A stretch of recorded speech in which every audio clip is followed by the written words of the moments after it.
how to use Real Debrid with Stremio. So if you want to use Real Debrid with Stremio, then what you need to do is you just need simply first open your Stremio application. Make sure that you've installed the application. Once you install the application, just wait for it to load.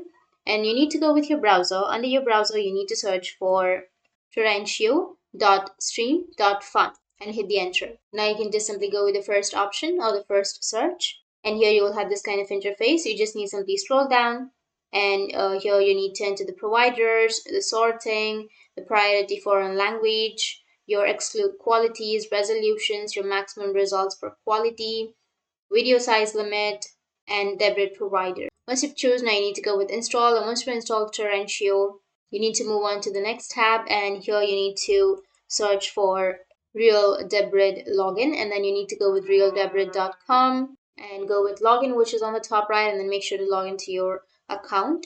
Once you've logged in, you just need to simply go and select any subscription that you're comfortable with, and then take the subscription. Once you've taken the subscription, you need to go back to your Stremio, and here you need to just go with add-ons, which is on the left side.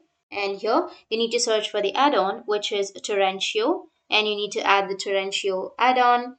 And after that, you'll be able to use your Real Debrid with Stremio. So that's it. And if you have any questions, feel free to comment below. Thanks for watching.